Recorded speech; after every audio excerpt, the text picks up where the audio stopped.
The complexity, the systems that we've brought together in this one place to do something that very few places in the world do, launch humans to a low Earth orbit, and hopefully with a new program into farther reaches of space.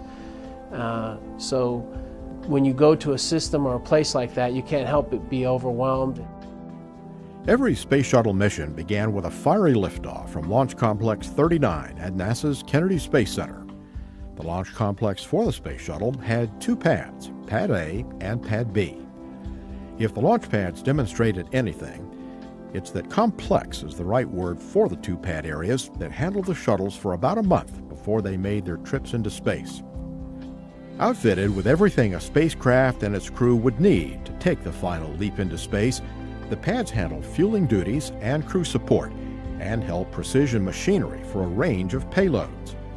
Its graded floors and gray paint, along with armored boxes for instruments, telephones, and elevators, revealed a style more Spartan than space age. You always find something that you didn't know. You've got so many systems. You've got system level experts and technicians that have been out there for so many years, dedicated, essentially, many of them, their entire careers out there. Even though, yeah, it's a lot of steel, a lot of wires and lights and tubing and that kind of stuff, it interfaces to, a flight vehicle, so you have those complex interfaces, and there's always something to learn. It may look kind of Spartan, but yeah, it's got its hidden treasures. The launch pad and all its fittings were built to withstand the brute force of a launch, which would rattle the pad with intense fire, corrosive exhaust, and thunderous sound waves. Tested, let's put it that way. There's a tremendous amount of force that gets placed, liftoff on the structure, on the mobile launch platform, the MLP, heat, acoustics. Each pad featured a shallow slope concrete pyramid about 40 feet high with a flame trench carved through the middle to channel exhaust away during launch. Launch pads were first built for the Saturn V rockets of the Apollo program.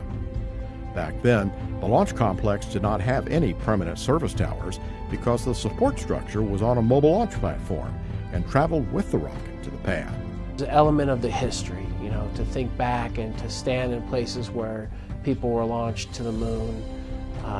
That has a real place for me.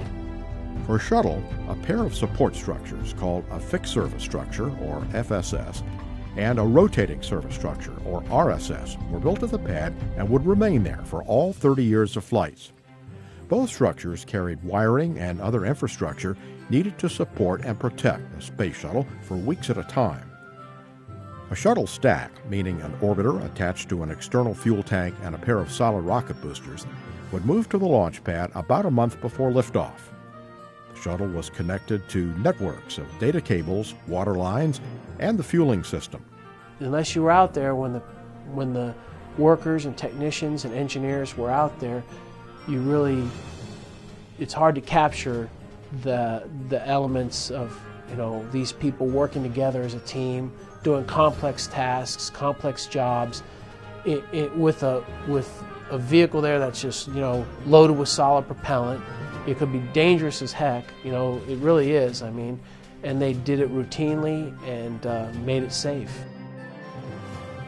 There's also a bathroom, complete with stainless steel fixtures instead of brittle porcelain. When we do give give some tours up there, or groups come up there, I always point out that that's the last toilet on Earth. Before launch day, the RSS covered most of the shuttle and provided a clean room that safely moved space probes, space station modules, and even NASA's Hubble Space Telescope into the shuttle's cargo bay without contaminating them. Other parts of the launch pad gave workers access to most areas of the shuttle stack, which stood up to 184 feet above the surface of the mobile launcher platform. The launch pad was woven throughout with propellant lines, wiring, and machinery. There's so many complex things out there that could literally kill you, if you did something wrong, or not just yourself, it could be, devastating. And we do it safely, routinely, day in and day out. That's testament to the workforce and to to what this nation built from the Apollo era, learning through hard lessons. Launch Day was also when most of the structures at the pad came to life, mostly by remote control to keep people a safe distance away. The huge white spheres on either side of the shuttle will pump supercold liquid hydrogen and liquid oxygen into the shuttle's external tank. Each propellant had to flow through long lines from the spheres about a half-mile from the shuttle. As you get closer to launch, things just kind of step up, and you can feel it, just pure excitement, really, as you're getting closer. The last people at the pad on launch day were the astronauts. They headed into the White Room, a kind of cramped locker room, before boarding the shuttle. With 2.5 minutes to go, the gaseous oxygen vent arm and its white beanie cap retracted from the top of the external tank, clearing the way for the launch. About 16 seconds before launch, some 300,000 gallons of water poured onto the launch pad. Though it might seem to be done to protect against the blazing fire, the water was actually for sound suppression to dampen the vibrations produced by 7 million pounds of thrust. The fire and thunder would produce a show unlike any other. Go for main engine start. We have main engine start. 2, 1. Booster ignition and the final liftoff of Discovery. A tribute to the dedication, hard work, and pride of America's Space Shuttle team. The shuttle has cleared the tower. Some of our team would work late shifts, so you kind of had to go home and sometimes, watch it from the river, just like the other folks would, or something like that, which I actually kind of enjoy. If I couldn't make it into center in time, just kind of being out there with the general public and everything like that. Just sit back and watch the kids and people enjoy a beautiful launch. It was part of my joy, I guess.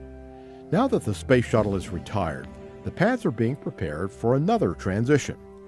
The structures that marked the space shuttle era have been removed from Launch Pad 39B, so it can handle several different types of launchers that are expected to make up the next generation of space exploration.